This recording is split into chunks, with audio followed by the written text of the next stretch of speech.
የምንሰራው ስራ ከተመቻችሁና እኛም በትንሽ ማገዝ ከፈለጋችሁ ቻናላችንን ሰብስክራይብ እና ላይክ ማድረጉን እንዳይረሱ። She really won't remember anything. The worse it is, the more they forget. All trauma gone. Babe, right? Let's not freak out. Shit, babe!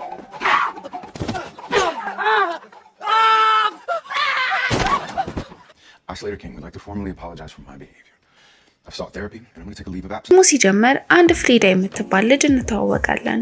ስልኳን እየነካካች ስሌተር ስለሚባል ሀብታምና ታዋቂ ሰው ታያለች። በአንድ አወዛጋቢ ምክንያት ብዙ ገንዘብ እንዳጣና ከሱም ስህተት ራሱን ለማስተካከል እየሞከረ እንደሆነ ኢንተርቪው ሲሰጥ ታያለች።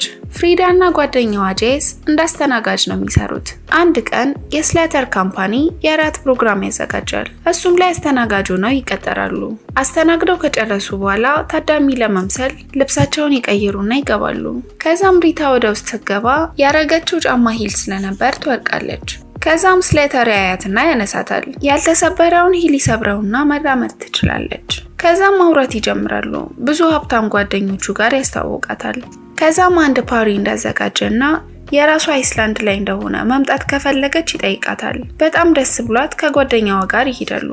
ከዛም አይስላንዱ ላይ ሲደርሱ ሁሉንም ስልካቸውን ትቀበላቸዋለች። ከዛም ሪታና ጓደኛዋ የራሳቸው ክፍል ይሰጣቸዋል። እናም ሪታ ክፍሏ ስትገባ አንድ ሽቶ ታገኛለች። ከዛም ትቀባዋለች። እናም ስትቀባው ሽታውን ትወደዋለች። ከሻወር ስትወጣ አንድ ሰራተኛ ትጠጋትና ቀይ ጥንቸል ብላ ትሄዳለች። ሪታ በጣም ግራ ትቀባለች። ከዛም መዝናናት ይጀምራሉ። ከስሌተር ጋር ዋክ እያደረጉ ብዙ እባቦች እንዳሉና ሰራተኞቹ ሲያገኟቸው እንደሚገሏቸው ይነግራታል። ከዛም ራት ይበሉና ድራግ ወስደው መዝናናት ይጀምራሉ። ጠዋት ስትነሳ በጣም ግራ የሚያጋባ ስሜት ይሰማታል። ማታ ምግብ ስትበላ ልብሷ ወጥ ነክቶት የነበረው ቦታ እንደ ጸዳ ታያለች። ግን እሷ ምንም የምታስታውሰው ነገር አልነበረም። ከዛም በቀጣይ ቀናት በጣም ግራ የሚያጋቡ ነገሮች ታያለች። የድሮ ትውስታ የሚመስሉ ነገሮች ማሰብ ትጀምራለች። ሰውነቷ ላይ የበለዘ ነገር ታያለች። ግን የምታስታውሰው ነገር የለም። የሪታ ጓደኛ ጄስ ልክ ያልሆነ ነገር እንዳለ እሷም ትረዳለች። አንድ ማታ ላይ ጄስ እጇን እባብ ይነድፋታል። ከዛ ስሌተር ሮጦ እባቡን ይገለዋል። ከዛም የተነደፈችውን ያክሙላታል። ጄስ ለሪታ ይህ ቦታ ልክ ያልሆነ ነገር አለው ትላታለች። ከዛም በነጋታው ሰራተኛቸው ለሪታ ከእባብ መርዝ የተሰራ አንድ መጠጥ ትሰጣታለች። ከዛም ትንሽ ጠጣለች። ከዛም ምግብ ለመብላት ሲቀመጡ ጄስ እንደሌለች ሪታ ታያለች። ከዛም አብሯት ሲዝናኑ የነበሩትን ሰዎች ስለ ጄስ ጠይቃቸዋለች። ማናት ጄስ? እዚህ ጄስ የሚባል ሰው አልመጣም ይሏታል። ሊያሳምኗትም ይሞክራሉ። ግን ጄስ የሰጠቻቸውን የሲጋራ መለኮሻ ሲጠቀሙ ታያለች። በጣም ተደናግጣ ወደ ክፍሏ ስትመለስ ቢላ ተደብቆ ታገኛለች። ከዛም እዛው ከነበሩት ውስጥ ሳራ ለምትባል ሴት ታወራታለች።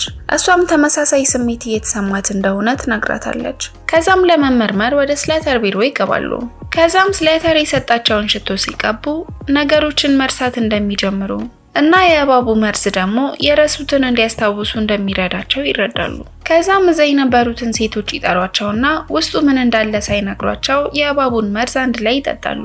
ከዛም ሪታ የስሌተር ቢሮ ተመልሳ ትገባና ስትፈትሽ ብዙ ፎቶዎች ታገኛለች። ፎቶውን እያየች የጠጡት መርዝ መስራት ይጀምርና ማስታወስ ስትጀምር እሷንም እዛ ያሉትንም ሴቶች አስረው ሲደፍሯቸው ታስታውሳለች። ጓደኛዋን በእባብ ስትነደፍ ሁሉን እንዳስታወሰች ለዛም ብሎ ስሌተር እንዳስገደላት ትረዳለች። ከዛም ሪታ ብቻዋን ምንም ማድረግ እንደማትችል ስለገባት ሌሎቹ ሴቶች እስኪያስታውሱ ትጠብቃለች። ከዛም ራት እየበሉ ሴቶቹ የተደረጉትን ማስታወስ ይጀምራሉ። ከዛም የደፈሯቸውን ሰዎች መግደል ይጀምራሉ። ከዛም የስሌተር ቦዲጋርድ ተኩሶ አንዷን ይገላታል። ከዛም ሪታን ማሳደድ ይጀምራል። ከዛም ሊገላት ሲል ሳራ ጭንቅላቱን በድንጋይ መታ ትገለዋለች። የቀሩት ወንዶች አንዷን ለብቻዋ የነበረችውን ሴት ይዟትና አንቀው ይገሏታል። የስሌተር አሲስተንት የነበረችው ሴት እሷም የእባቡን መርዝ ጠጥታ ብዙ ዓመት ሲደፍሯት የነበረውን ታስታውሳለች። ከዛም ሪታን ለምን እንዳስታውስ አረግሽኝ ብላ ልትገላት ትሞክራለች። ከሪታ ጋር ይደባደባሉ እና ሪታ ክፍሏ በነበረው ቢላ ወቅታ ትገላታለች። ከዛም ከስሌተር ጋር የነበረ አንድ ወንድ ስላረገው ነገር በጣም መጸጸት ይጀምራል። ጠጥቶ ሊወጣ ሲል በሽጉጥ መቶ ይገለዋል። ከዛም ስሌተር ሪታን ይዛታል። ብዙ ከተደባደቡ በኋላ ያስራታል። ከዛም ቁጭ ብሎ ማጨስ ይጀምራል። ሪታ ግን የሚያጨሰውን በሚያስረሳው ሽቶ አስነክታው ነበር። ሳራ ልታድናት ትመጣለች። እሷንም ይዛትና አንገቷን ሊወጋት ሲል ሽቶ መስራት ይጀምራል እና ሁሉን ይረሳል። እናም ሲወድቅ ሻማ ያቀልጥና ሙሉ ሙሉ ቤቱን ያቃጥለዋል። ከዛም ሪታ ስላተርን ጎትታ ከእሳት ውስጥ ታወጣዋለች። ከዛም በቀጣይ ሪታና ስላተር አንድ ትልቅ ፓርቲ ላይ እናያቸዋለን። ሪታ ሽቶውን እያስነካች እንዲረሳ እያደረገች እየተቆጣጠረችው ገንዘቡን ሁሉንም ይሷ እንዳደረገች እናያለን። ቻናላችንን ላይክ እና ሰብስክራይብ ማድረጉ እንዳይረሱ። በቀጣይ ቪዲዮ እስከምንገናኝ መልካም ጊዜ